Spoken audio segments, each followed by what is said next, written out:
Hi everybody, welcome back to another day and another Bible study. Today, 2 Samuel chapter 23. We're almost done with 2 Samuel. We're drawing towards the end of the life of David, which we'll talk about in the outline section, but don't worry, he's not going anywhere quite yet. We're going to talk about him again in 1 Chronicles and in a bunch of other places. So let's get into chapter 23, second to last chapter, talk about our timeline. Well, as I mentioned, it happened during the reign of King David.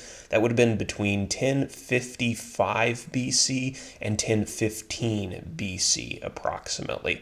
For some reason, even though I've said those dates now like 20 some times, I still have to think about them every time I say them. David reigned approximately 40 years. This would have been towards the end of that time frame. But this chapter documents events that really happened all throughout David's time. Our characters, we've got David, the second king over all Israel and Judah. We're going to talk about a special group of warriors that accompanied David. These were David's mighty men. Maybe you've heard about them. David had an elite group of warriors who assisted him, and that will be the second part of our chapter that we'll discuss. Where did these events take place? The achievements of David's mighty men that are documented in this chapter really took place all over the Promised Land. There does, however, seem to be a high concentration of them in the land of the Philistines. So if you take a look at the map, in the territory of Judah down in the south, look towards the west. You'll see cities like Gaza, Ashkelon, Ashdod, Ekron, Gath. That's the general area of the Philistines. Now we can go over to our summary of the chapter. I've broken this chapter down into two sections. I want to start off with verses 1 through 7, the last words of David. So some of the final words of David are recorded here at the beginning of chapter 23, and the author of this text of Chronicles begins by introducing David in this special way. Verse 1 reads this, quote, "Now these are the last words of David, the oracle of David, the son of Jesse, the oracle of the man who was raised on high, the anointed of the God of Jacob, the sweet psalmist of Israel." So that's a pretty nice introduction there. David began by acknowledging that God was guiding his words, that his tongue was guided by the Spirit of God. And his next statement was an acknowledgement that God's blessings fall on nations which are led by upright men. He said this, quote, "He dawns on them like the morning light, like the sun shining forth on a cloudless morning, like rain that makes grass to sprout on the earth." I think every one of us probably wants that blessing over our nation. And David said that this is a blessing that's given to nations that elect or that are ruled by righteous people, people that respect God and honor God.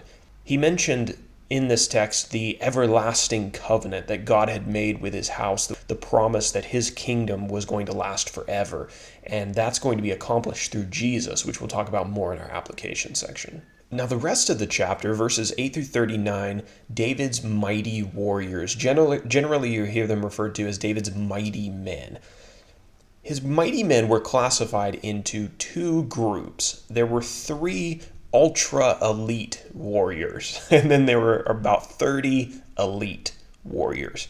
Now the group of three, the illustrious group of three, the Three Musketeers, they included, if I can pronounce the names correctly, Josheb Basabeth, Eliezer, the son of Dodo, and Shema, the son of Agee.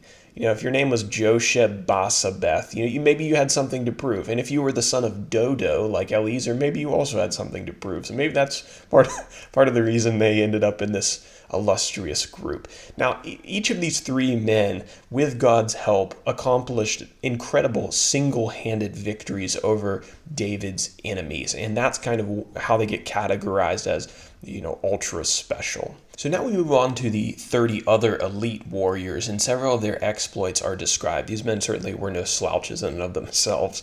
3 of the 30 broke through a camp of the Philistines in order to bring David a drink of water from a well in Bethlehem that he had been talking about. Abishai, who's probably talked about more than any of these other men, he was the brother of Joab, remember. He killed 300 Philistines with a spear, and the text says that he was, quote, the most renowned of the 30, but he wasn't quite in that ultra elite category. Benaiah. Benaiah was described as a valiant man, killed two mighty men of Moab, killed an Egyptian and a lion in a pit. Benaiah he was put in charge of David's bodyguard. Now, it's interesting. I live in North Africa, and this is a side rant. I live in North Africa, and there's a lot of history here about lions being in this area. Now, there's no lions in the area today. There were also used to be lions in the area of Israel, but there aren't any today. That's mainly, I think, because they were hunted into extinction, but they were there at one point. So if you read that and you think there are no lions there, like they're down in Africa or something. There used to be, which is pretty interesting. So Benaiah, he participated in the lion extinction in Israel.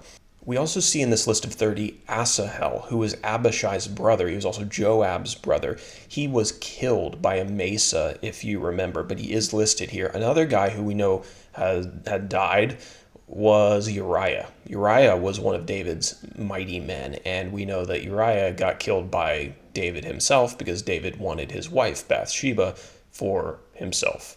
The rest of the chapter, verses 24 through 39, contain quite a long list of the rest of David's mighty men, and hopefully you've read the chapter, you've seen that list. Now let's return to this idea of David's throne being eternal, lasting forever, for our application section. How did God fulfill his promise to establish David's throne forever if David's descendants aren't on the throne of Israel anymore? Well, the fact is, a descendant of David actually is currently king of Israel and king of the rest of the world, for that matter. When Jesus came to the earth as a man, he was born into a family that descended from King David. And now Jesus is king, not of an earthly kingdom, but of the kingdom of heaven, which the Bible describes as God's reign over all things, including all the kingdoms of the earth, God's supremacy over all things. So we know that Jesus is never going to die. Therefore, he's king without end. Right? His reign is never going to come to an end. Therefore, he fulfills the promise that God made to David that one of his descendants was going to be on the throne forever.